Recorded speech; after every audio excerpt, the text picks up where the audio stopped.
From the HBA Podcast Studio in New York City, welcome to The Medium Rules. I'm Alan Baldachin. Joining me today in the HBA Podcast Studio are James Bosworth and Alia Ahmed-Yahia, co-founders of the Spyglass Collective. When we use the term influencer, what do we mean? Somebody that has a strong point of view and tells a really important and authentic story. Why the micro-influencer? Why the rise of the micro-influencer? I'm never going to be Beyonce, but I might be this girl I follow on Instagram who also has 2 kids, who looks cute every day. In a way, we've lost the edit, we've lost the editor, we've lost the curation. So people are really looking for somebody to help curate. So for brands, especially these like large retail companies, partnering with influencers has become their new method of attracting that customer. So it feels holistic, it feels lifestyle. I mean, that's what people are buying into. They're buying your shirt because they like you. Soul Angeles, by the way. That's right, I was about to say. Kim Kardashian was recently featured on the cover of Business of Fashion magazine with the headline, "The Age of Influence." Truer, and I put that in quotes, truer words may never have appeared in print. Indeed, the influencer economy on Instagram alone is worth an estimated $1 billion and rising with a bullet. While deals with the top influencers can be worth millions of dollars, there's a huge sweet spot for so-called micro-influencers, loosely defined as influencers having between 10,000 and 100,000 followers. A widely read article on Medium's The Startup Blog unabashedly asserts that the micro-influencer marketing is the game in 2018. In fact, as we'll learn, micro-influencers are in some ways more valuable to brands in that they tend to have a more loyal and engaged follower community. Joining me today in the HBA Podcast Studio are James Bosworth and Alia Ahmed-Yahia, co-founders of the Spyglass Collective. Spyglass is a collective of experts in marketing, content, and business development, working with design and experience-centric brands on marketing, content, and strategy. Alia is also a fashion influencer herself under her handle, The Style Scout, with 15,000 Instagram followers. James and Alia are here in studio today to help us understand the key drivers of the micro-influencer economy. Looking forward to a very interesting discussion today on a topic that interacts with virtually all of us, but one that few people outside of the industry understand. So with that, let's get started. James and Alia, thank you so much for coming in today and looking forward to a great conversation. Hi, Alan. We're so happy to be here. Thank you for having us, Alan. It's a pleasure. So first off, let's talk about Spyglass Collective, and I'd be interested in hearing your guys' sort of elevator pitch. Tell me about your business. Sure. I think our tagline says most of it, anyway. It's vision magnified. And so any of our customers come to us, we really want to integrate with what their vision is. And we always say, 10% further. Can we get them to go 10% further? Can we get them to engage 10% further? And, we want to take their original vision and magnify it. So that's why we named the company Spyglass. Okay. I think it's interesting because people say that we have clients, kind of all across the map. Jamie's background is in sports media and tech. Mine is in fashion and retail. But they all, fit together, and there's a common thread that everybody today is looking to reach their customer in an innovative way and have a connection with that person. So largely what we do is tell a great story that is very authentic and connects in the channels that customers are resonating with today. So are your clients brands? Are your clients, who are you connecting to whom? Well, we have celebrity clients. Okay. So we have a very well-known celebrity client that came to us, partnered with our company to help them essentially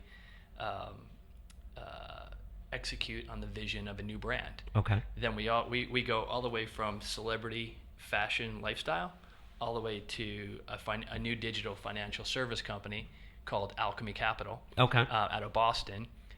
Really bright young guys, 2 co-founders, Reese and Philip up in Boston. These guys are brilliant, and they decided that they're going to start a hedge fund financial service company and a couple different funds just focused on the digital ecosystem. Okay. So rather than saying, hey, how can we invest in many different kinds of companies? They said, look, the entire landscape of the economy is changing. Let's figure out a way to tap into that. And you guys are doing content marketing for them, basically? Well, we're actually partners. Okay. Content marketers, as well as we're full partners in that business. Okay. Most of the businesses that we go into, we take equity stakes in those companies. So you're as well. aligned. 100%. Right. Okay. I think the other important thing that kind of connects both of us is we, in our past lives, we've both worked in-house at brands. We've both been entrepreneurs and started our own companies. But we've always been that one disruptive person in the group that thinks a little bit differently, that takes risks and tries new things. And regardless what our clients come to us for, it always grows tentacles. So we end up on the strategy side, on the business side, in Jamie's world, the fundraising, the business development, the capital side. So they're tapping into everything you guys bring to the table. Well, right. Alan, like you said in the beginning, you talk about, it used to be you were a media expert, right? And you're either in advertising, marketing, you kind of like were off in the corner. The sales guys did one thing. Now everyone, including individuals, have to be media experts. Let me ask you a question. We're talking a lot about what you guys bring to the table.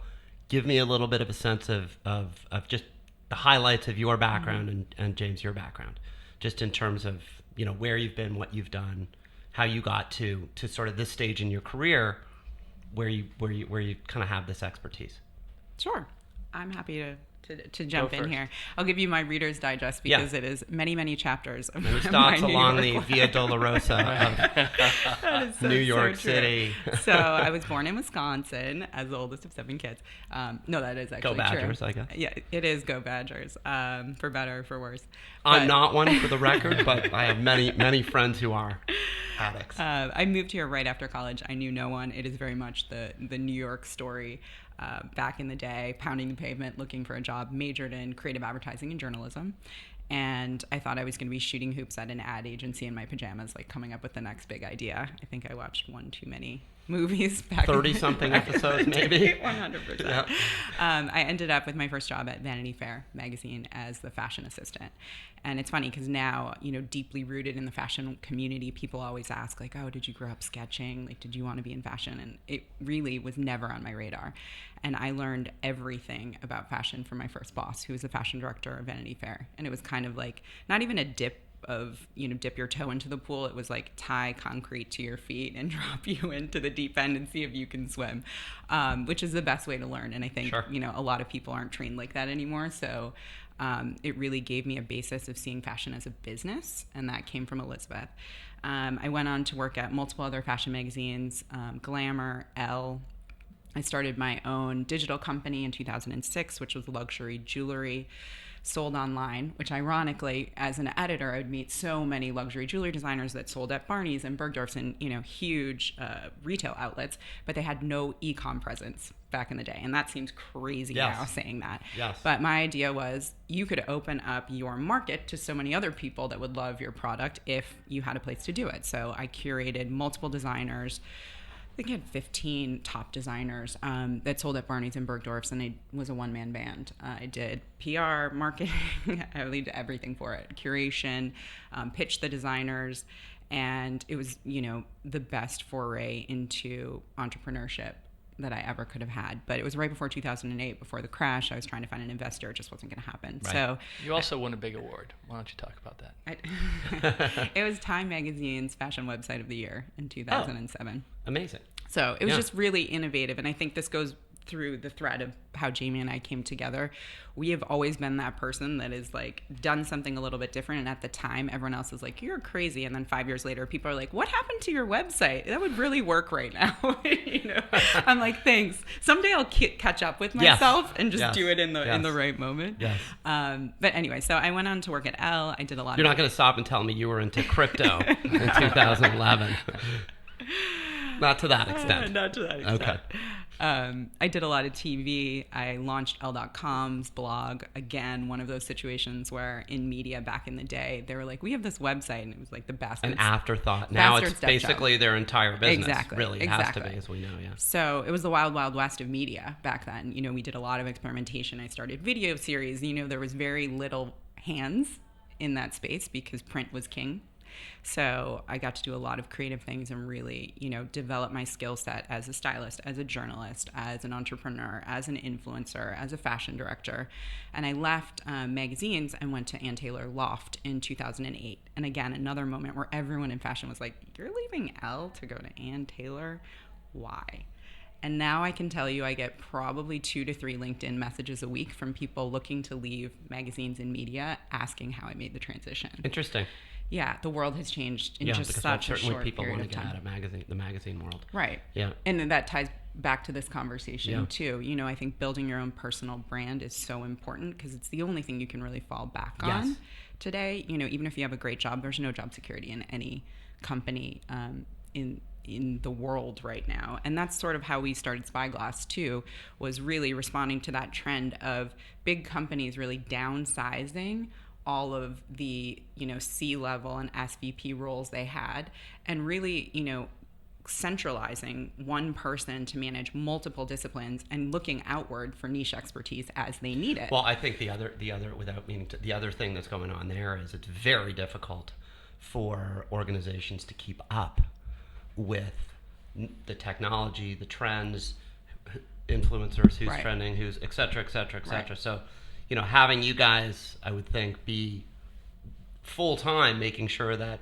you're able to leverage content, assets, influencers, trends is a huge added value. Yeah, it's true. I mean, I was at Ann Taylor for 6 years. I left. I was chief style director, and I could not get out of those 4 walls. Right. There's so much happening every day that the reason they bring you in is because you're this outward influencer who's forward thinking, and then you're like, I have no access to inspiration. I don't get to see what's going on. I come in when it's dark. I leave when it's dark. So I agree that businesses really need those people that are outside of those 4 walls, that are in touch every day because it's happening so like wild quickly. cards, really. Right, 100%. So that's not a short story long. I also launched CBS's first style podcast after I left Ann Taylor. I started the Style Scout, which really was an influential brand to speak to the style-driven woman. And from that, a consultancy just organically grew because I had brands coming to me saying, hey, you talk to this woman every day. I'm trying to reach her. Can you help us on the strategy side, on the sales side, on the style side? So that's what I was doing when Jamie came along, and I'll let him speak for himself, but he was doing similar things, and we have force multiplied. I was on the corner with like a tin cup, and she saw me and felt bad for me. I was like a stray dog. I think I might have seen you too and just walked right by. Most people did.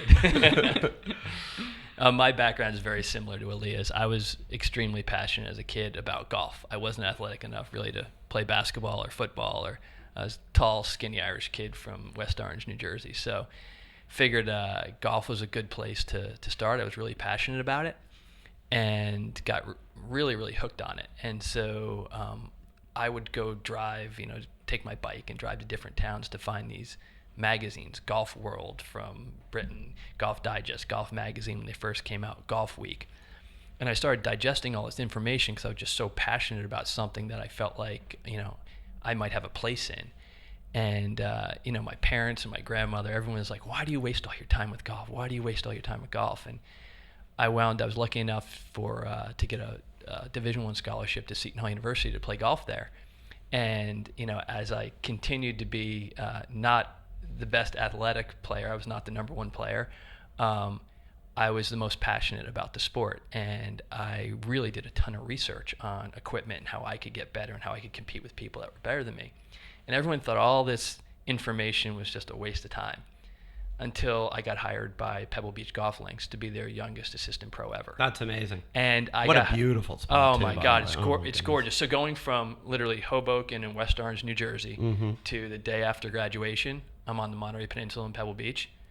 And that's when I realized quickly that, A, I'm a fish out of water.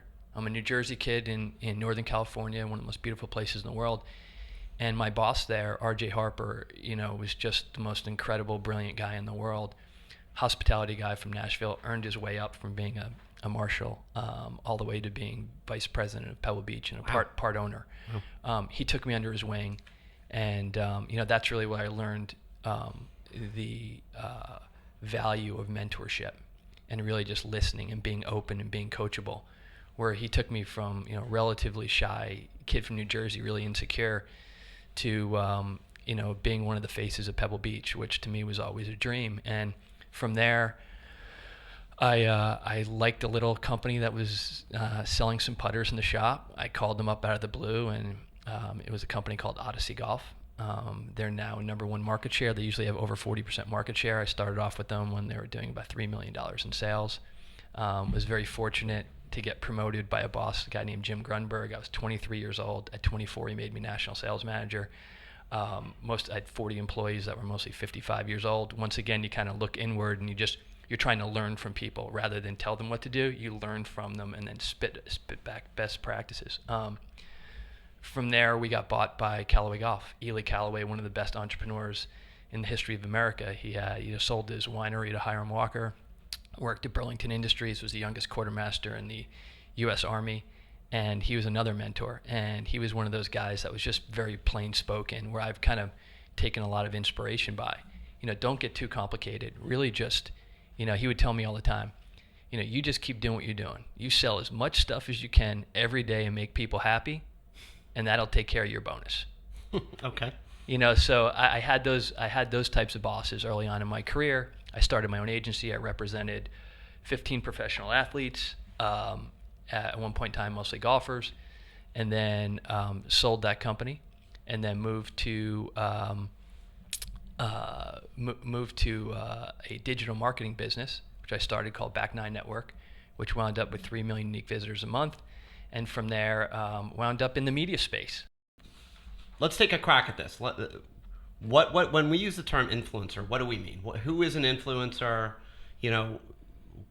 What attributes do they have? How do you think about that? If both for yourself, mm-hmm. and then when you're working with brands to try and organize and think about campaigns. Mm-hmm. The way I would describe an influencer is somebody that has a strong point of view and tells a really important and authentic story that shares their either passion or ideas with a group of people that really trust that person.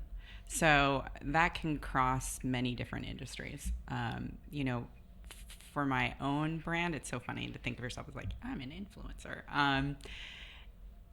I think it's not, and I don't think most influencers think of themselves as influencers, to be fair. I think they think of themselves as being either editors or journalists, or they think of themselves as, it's not a hobby, it's actually a way of being, and they're sharing their life with a community of people. And now we have platforms like Instagram and Twitter and all the social media platforms that allow you to share that with people. But there are a lot of people that did it way before there was money involved in it too, and if you think about an influencer on the most basic level before social media, there was always that group in every group of, or always that person in every group of friends that you would ask for a certain thing, like, oh, you're the food person, like, where should I eat? Or you travel a lot, where should I go travel? Or you always look great, I need help putting myself together. So there was always that person, and we can all think of our social circles, like who you would ask for certain things. And now we just have more capacity to ask, in air quotes, people we don't know that have a lot more experience or expertise in that area, that we feel like, I call it age of the attractive stranger. Like, I kind of like you, you're kind of like me, you're like 5 steps more elevated than I am, or 5 steps further than I want to be. So if I go down your path and do what you're doing, then maybe I can get there. And it feels much more attainable than looking at a celebrity who's telling me something, because I'm like, well, I'm never going to be Beyonce. But I might be this girl I follow on Instagram who also has 2 kids, who looks cute every day, who has her hair a certain way, who went to Rome with her husband, I think that's a great. What I kind of take away from that is this sense of trusted expert, or some point of view that right. that is legitimate, that's relevant, an authentic, confident point of view. And how do you get to that magical, let's say, 10,000 followers? How do you build that up? How do you sort of go from here to there?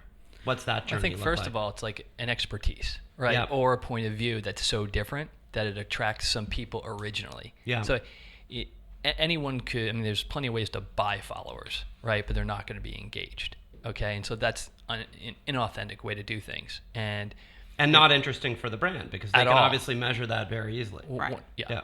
And go right ahead. No, I was just to say that to Alan's point, there are metrics today. Like when Instagram first started, people were buying followers left and right, and nobody could tell. And now there's so many apps and plugins that really can monitor, down to the minute when someone liked it, who liked it, where they live, what their household income is, which in a way has made it amazing for brands looking to advertise on social media because you can target somebody down to what they ate for lunch, basically. Yeah, I mean you can really you can sort of group together images, the visual that you like, right? Combined Exactly. with hashtags, combined with engagement, combined with geography, combined with right. It's the ability to slice and dice those analytics is amazing. The ROI from when I used to sit at my seat at Callaway and running a brand and a budget. Okay, the influencer market was really the paid professional endorsement. Yeah, right? That was it. 100%. Yeah, that was it. And you wanted to go. So just to be clear for the audience, though, point of entry was you need to be famous, right? And you need to be either an athlete, a musician, a singer. So you had to be in the 1% of the world to be an influencer. Yeah, essentially the rich got richer. Yeah. In terms, and the point of view was very limited to that group of people. So you might have somebody that's very successful in their sport, but they're not a very good spokesperson. They don't have a point of view. Now brands will look at it. And it was also, remember, when digital first came out, digital was like a throw-in. It was like you hired like the young guy, cousin, niece, whatever. That really that's what was going. They know how to work the internet. Even at right, 100%. Like they know how to turn on a computer. They're in charge. Now when brands you start authentically from the digital platform because it's the most effective. Back in the day, not too long ago, let's say 10 years ago, you would do a buy based upon, you'd start maybe at network, you would then go to large print, then you go to cable. Okay? I couldn't imagine that conversation today. So a lot of the relevant conversations that happened 10 years ago are not relevant at all. So these brands had to do a giant about face and to say we need to be relevant. I mean, you see the decline of print. Digital is everywhere, and that's what we try to say to everyone. Everyone is their own digital brand. Whether you like it or not, in today's day and age, you are a multimedia business. Let me jump in and say then why the micro-influencer? Why the rise of the micro-influencer? And within that, as a micro-influencer, how do you leverage this kind of democratization, if you will, of influence to do interesting things that might be innovative, that might be, monetizable for you? So backing up, Sure. Do you want me to because I think what we've been talking about, you could say sort of covers the entire spectrum of influencers from the Kardashian. Right. What's going on with this micro-influencer kind of explosion that we've seen over the last couple of years? The micro-influencer typically has a higher engagement value. So that's why it becomes a more efficient means to communicate a brand's message. Is? You can go ahead. Go. I just think it's because they come across more authentic and it seems more intimate, the relationship, because it's not 2 million people, so like celebrities, or 100 million. 100 in the million. case of Taylor Swift. Agreed, and I think that Taylor Swift does a great job in her messaging, whether it's coming from her or not, to sound like it's exactly coming from her. She does a wonderful job. Well, I think you bring up a great Sure. point. Most celebrities have an agency that they hire that does all of their social. So you think you're following Taylor Swift, you think you're talking to Taylor Swift. It's somebody that works at a huge agency in New York City. Yeah, but let me ask you this, Leah. Do you feel, in terms of your community of followers that you've spent years building up, right? I mean, do you describe your feeling of connection to those people, I guess, to those people that you interact with kind of all the time on social media? Yeah, you know what? It's interesting because you have people that write to you and they tell you personal stories. And I don't know these people. You don't know them personally. So it's interesting when you get to a place where everyone that's following you is your family and friends and people you know, and then suddenly it's this the circle's growing and people are writing to you and telling you that you, especially when I did my podcast, the focus was really giving women access to this amazing network of people that I had access to, that I felt like growing up in Wisconsin, I wasn't born in a fashion family. People along the way, on photo shoots have helped me figure out how to do my hair, how to do my makeup, what I should dress like, introduce me to other people. Oh my God, like my friend threw this party, you should make that. And so I felt like I got all these tips along the way of like this like very big group of mentors that are very influential in what they do in beauty and home and fashion. And I was able to interview them, and in just like we are talking right now, like we're having a cup of coffee at the table together and the audience is sitting here with us, and it was intimate. And so it's what Jamie was saying, like it was intimate and they feel like they know me. And I get these stories and like people DM me like, oh, you changed my life. But I was like, it's a lot of responsibility, number one, because I'm like, oh, like anything I say, somebody is listening and they trust me. And they trust me based on the fact that things that I've recommended to them in the past, they've done and they've seen success with. And I think that's how influencers authentically grow online, is they're sharing not only their point of view, but the best piece of information that I've read recently about how to do your Instagram right if you want to grow a business as an influencer is it's not about you, it's about your audience. So who's your audience? That's a great, and what are you doing every day on your Instagram that benefits them, versus taking a picture of me and being like, hey, good morning, look happy how cool Monday. Right, versus, hey, did you know you could wear black and navy together? It could be the same photo, but the messaging is Can different. you wear black and navy together? Yes, you can, and Okay. you should, Alan. The voyeuristic nature gets old, I think. Yes, I think that's what I think that wears on people. They're like, okay, cool. I love that insight, Alia. What we're talking about right now, which is just give people something useful, easy, friendly, high-low, which is kind of your vibe a little bit, I guess I would say.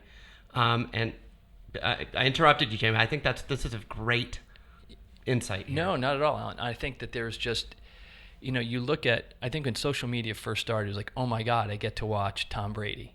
Like, all these wow. I'm a voyeur. I get to see into his life. Okay, I get to go in his house. Right, people couldn't which believe. Maybe that still exists online, but that's not what I think. That's not what we're talking about. No. The micro influencer actually I think enhances your life in some way.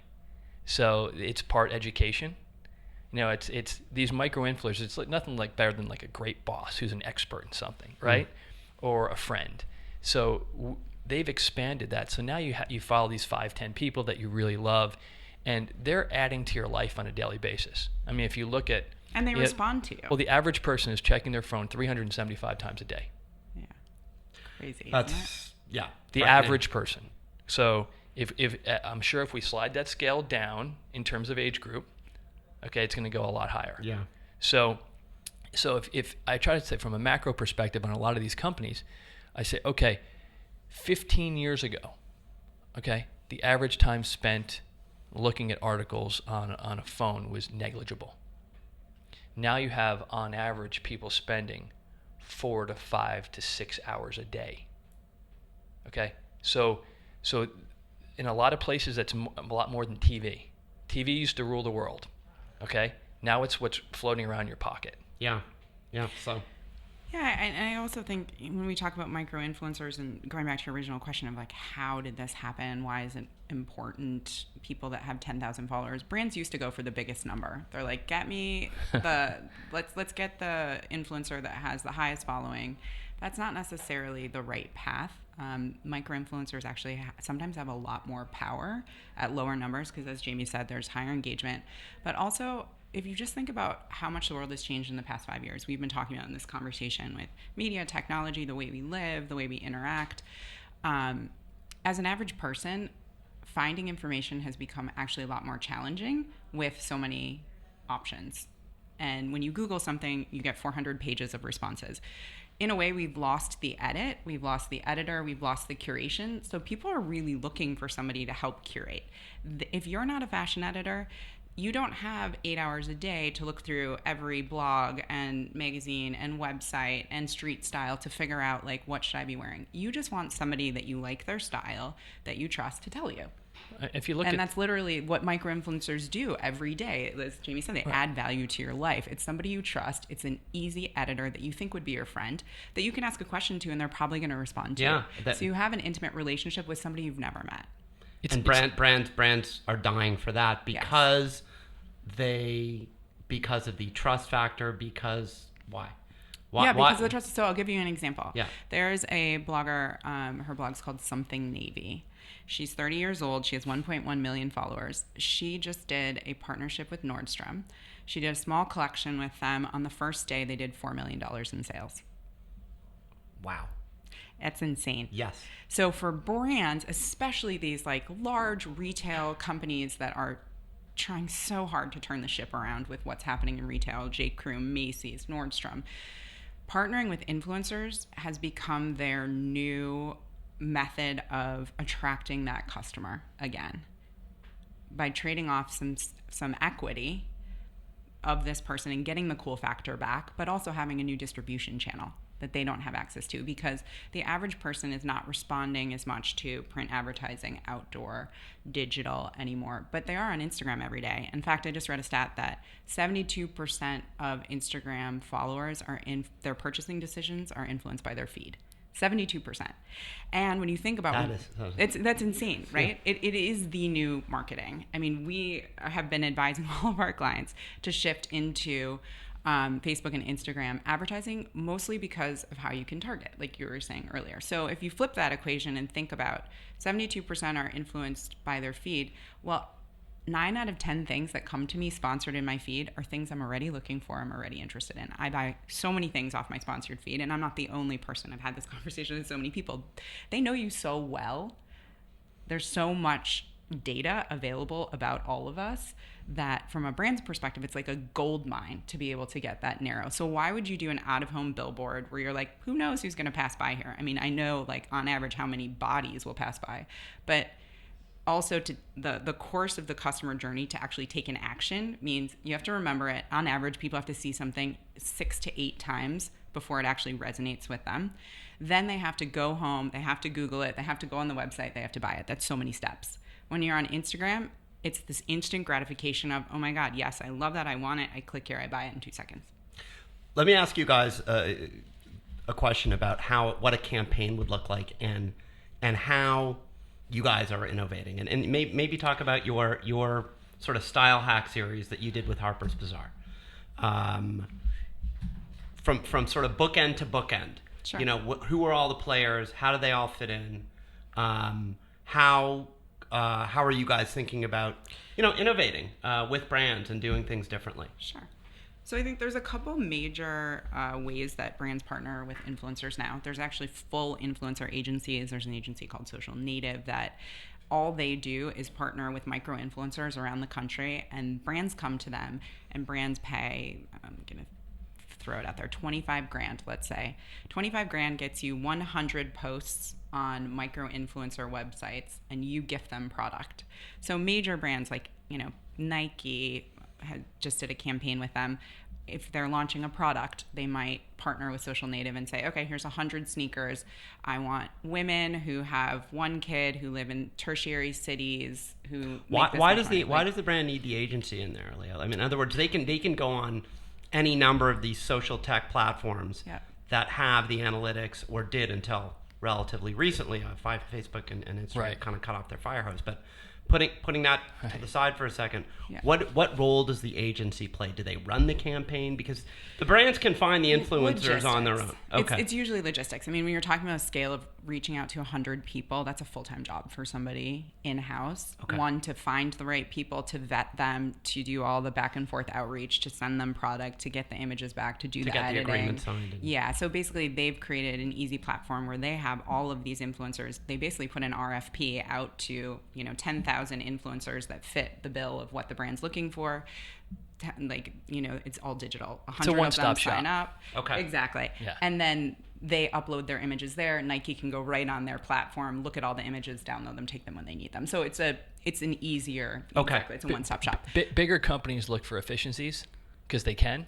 They have the capital to do it. Smaller companies will do it more hand-to-hand combat, guerrilla warfare. Yeah, right. so that's just the way it kind of goes. Yeah. Yep. So that's the first way, right? Is leveraging an influencer to wear your product, to do a post on their feed, get access to their audience. We're thinking about it in a little bit of a larger perspective, from a content perspective. Video and content are huge on social media right now. The engagement is much higher on video. Yes. So, we have found that actually just in our content marketing here at HPA. Our clips are any video does great. Well, I think that comes down to one of the basic tenets that we try to let our clients know is that human beings, even as we're little kids, like we talked yesterday morning, in the they look to other human beings for cues. Yeah, that's what they look for. I mean, your whole life is staring at other human beings. So I think that video is so much more impactful. You could listen to this and you paint a picture in your head, but you really want to see what do the people look like? How are they acting? Are they comfortable? Are they nice? Are they good people? You can't really tell that just through a voice. Yeah. Or a still photograph. Yeah. Right. Yeah. And I think so. One of the ways that we're thinking about it is just leveraging, the influential space that I have with my audience in partnership with Hearst and Harper's Bazaar. We did a 3-part design series this summer called Design Girlfriend, where Jamie was kind enough to let me loose in his Connecticut home, and we turned a traditional living room into a polo bar-inspired putting green room. I actually did have to cut 2 holes in a wood floor. Painful. Oh my God! Yeah, how did you get through that, Jim? We had a lot of people that were dialing in, and they were just like, "That's just a horror." What are you doing? And I'm like, "Well, you can't actually putt into a hole." Let me ask you this key question: when the ball dropped in the hole, did it have that same sound? Same sound. We actually whatever I can't onomatopoeia. It does. It has a great echoing sound. Yeah. And what we had to do in order to recreate the outdoor sound, because it's in the floors, we actually had to take some styrofoam and some paper around the cup to make that same soil texture somebody sound. thought of that. That's awesome. Look, we get down to the very nitty gritty. Wow. Yeah, okay. So funny. But yeah. Please. Yeah. So basically, the show was obviously design focused, but very much playing into the audience that I have, a style-driven woman who, she may not have the time anymore. She is interested in fashion and style. She wants to elevate herself and push herself further, and she trusts me to give her, the right direction and not give her 50% further, then you lose trust, but give her 10% further than she is and open her up to new ideas. So the way that we really thought about partnering with Bazaar, and if we're talking brand, Bazaar is the brand coming to me as the influencer to work with them on this series, was to really integrate brands and product organically and authentically into the show. So rather than take a picture of a Sony TV and put it on my Instagram saying, I love Sony, which is one way that some influencers incorporate brands, we basically built a whole content series that every single thing in the show was product placement in a really authentic and organic way. And it wasn't like, and this Ethan Allen. Right. Well, to back up a second, we actually came up with what we wanted to do first. In other words, we didn't say, we want to use Ethan Allen. We said, Alia came up with the vision of what the putting green. Yeah, what the end product was going to look like, the putting green floor, the putting green room, and how she wanted to stylistically do it. Then, with that vision in mind, she then sort of worked backwards. Yeah, she worked into backwards. The brands, right? Into the content. I actually think that's a really important point. Yeah, I do too. I think people make the mistake right. of pitching a brand first because they want to make money, rather than being authentic, coming up with a really clear and concise vision, right. and then going to them and pitching them the vision. Then they can buy into it, and then they can buy into you authentically doing it. Sure. I think a lot of these companies get pitched a million things a day, but they're being pitched to either make money or give free product. When you're pitching them a vision of a completed process that they're a part of organically, they're much more apt to do it. Well, particularly when it ties in, again, kind of coming back to this micro-influencer theme today, when it ties into that vision is the vision of your brand and your community and your following. And right. to a certain extent, a brand does have to give up a little bit of control when they work with a micro-influencer, and there's a lot of brands that have really struggled to become social brands because they're very rigid on what they see themselves as. And anytime you work with a person, they have their point of view. The reason you're a micro-influencer and you have a following is because you have a point of view, you have a style, you have an aesthetic. Right, you can't just sell that out. Things you like. Right. Exactly. So if I'm partnering with Ethan Allen, I need to do Ethan Allen in my way. Right. Versus Ethan Allen's way. Yeah. And if I did it in Ethan Allen's way, which I've had to have this conversation with many brands, you wouldn't like the outcome because you're coming to me because I have a following that likes my style and my aesthetic, and that's what they expect from me. So if I did something that was off-brand for me but on-brand for you, they would see right through it. Yeah. It also wouldn't be of any value. Right. It wouldn't be of any value. What do you bring to the table? Flat. Right. Yeah. Exactly. And that campaign went well. You got great results? We did, actually. So, it's interesting because Hearst is also, like many media companies, really trying a lot of new experimentation and original content. As, we see Amazon and Netflix and all of these other big media companies doing really well with scripted and unscripted series. So this was really their first foray into an unscripted series with a micro-influencer in the design space. So it was very much a question mark as to, if their audience, who's very beauty and fashion oriented, if there'd be a crossover. I mean, the assumption is yes, because when we think about style, we think about all of those things, really having a lot of crossover, but, you never know. So when it ran this summer, and there was really no benchmark against how to measure it, but what media companies really do look at is retention rate. How long was somebody watching a video?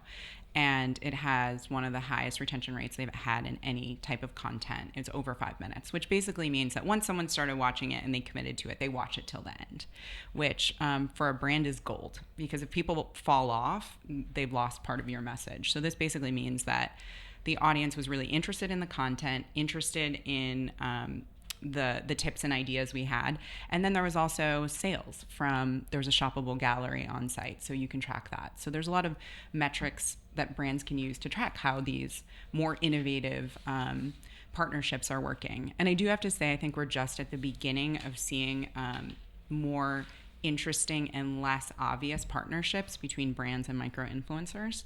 I think there's very easy ways to do it. Like we're saying, we give you product, you put it on your Instagram. But creating video and content and creating another reason and experience around a person that you can seamlessly put your product into so it feels holistic, it feels lifestyle. I mean, that's what people are buying into. They're buying your shirt because they like you. But then they want to see, like, well, what are you eating for lunch? Where are you going on vacation? Soul Angeles, by the way. That's right. I was about to say. Alan's got a great T-shirt. He does got a great T-shirt on. I mean, it's got the blazers, rocking the look, and you know what? That's what people want to know. I mean, that's.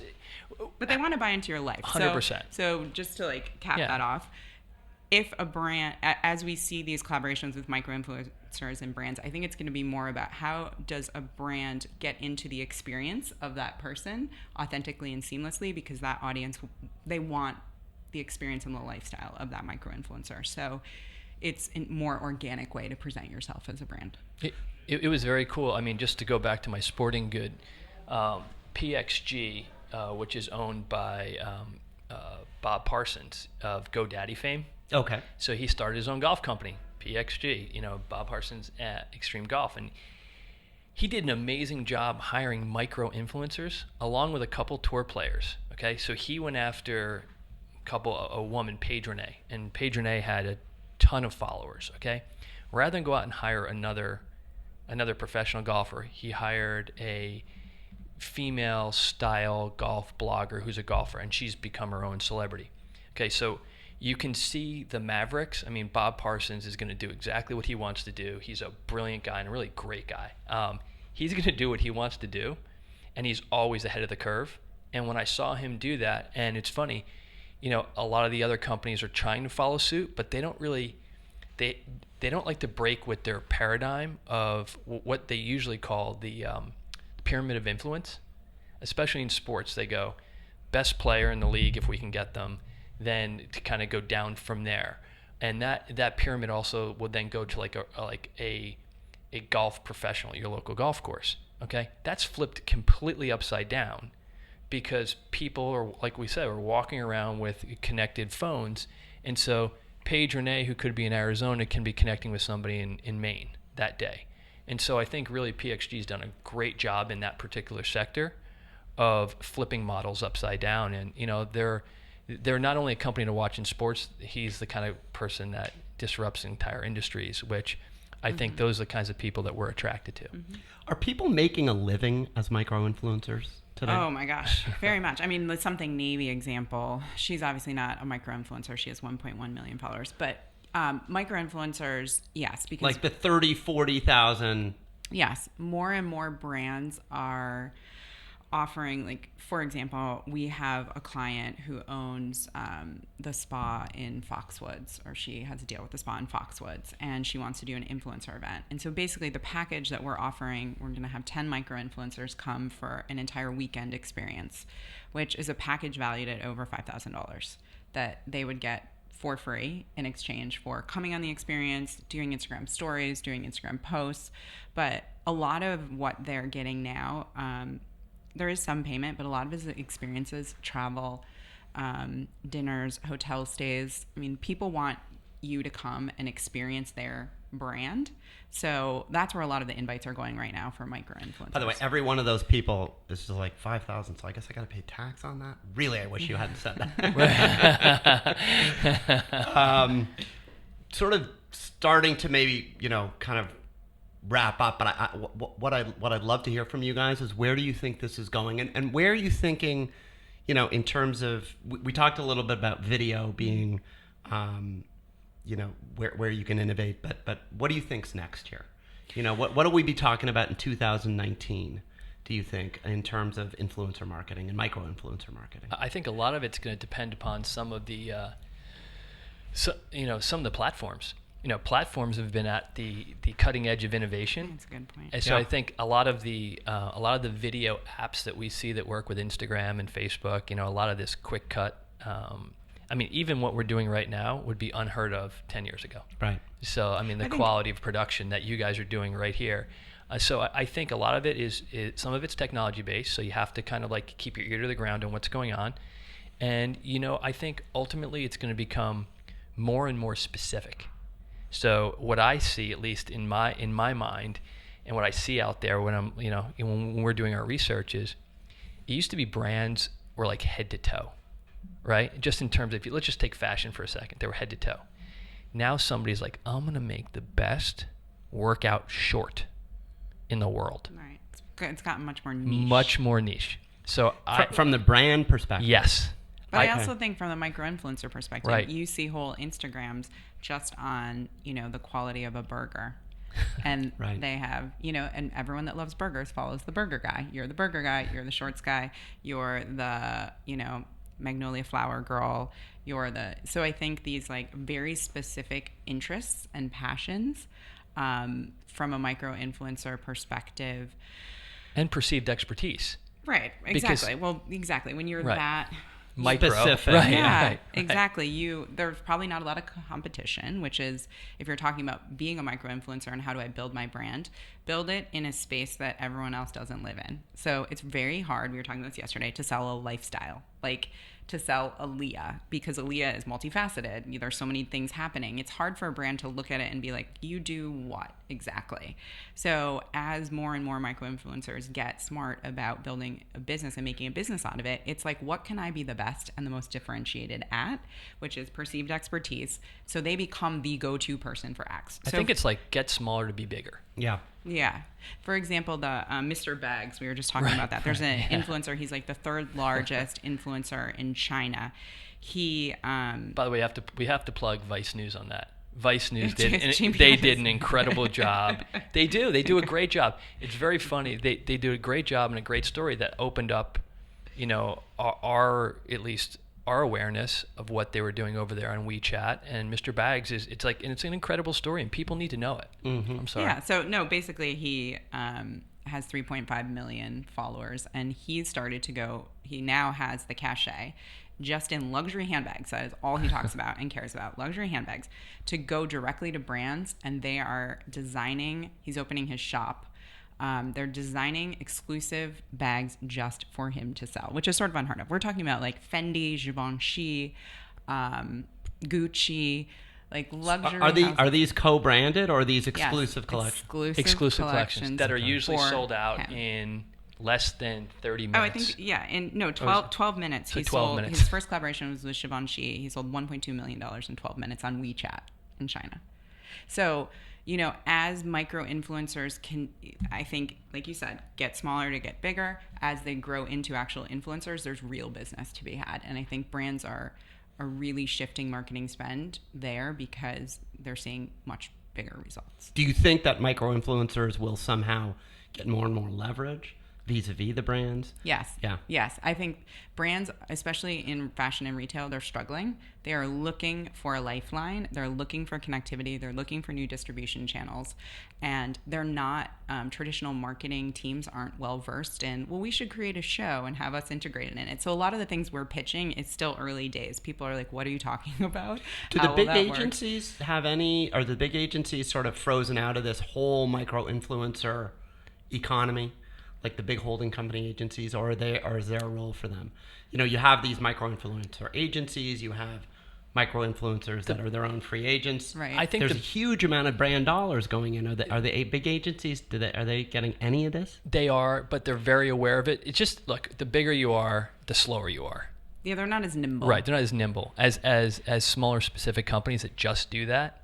And I also think there's so many people at the table. Like Jamie and I are very direct with our clients. I mean, we are willing to lose a client if you don't think that this is the right path, because we don't want to appease you and not be successful and impactful. I think us taking an equity piece makes us a little bit more partners as opposed to. Sure.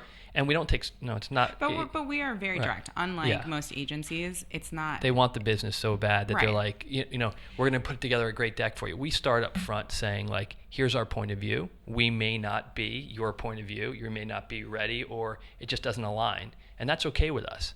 That's why being small is great for us. Right. I think that's the difference between the big agencies. There still is some traditional methods that are happening because they're almost like service businesses. But their billings are going down significantly because so many dollars are shifting. One of the big holding companies, literally their billings this year are half what they were last year. Well, why would got you a friend there, and it's Alan? Why it's would a you little want to bit pay? of a kind of an annihilation going on. I don't know if it's directly tied to this, but some of it is, but I mean, think about it just from a value point. I mean, we've all run businesses, right? Real businesses. So if someone came to you and said 15% of your spend goes to just essentially profit and overhead, rather than taking a budget and getting a more specific target, Right. the logic train to brands, okay, is there already. That's why you see the publicly traded companies, and that's why you see their revenues going directly down, because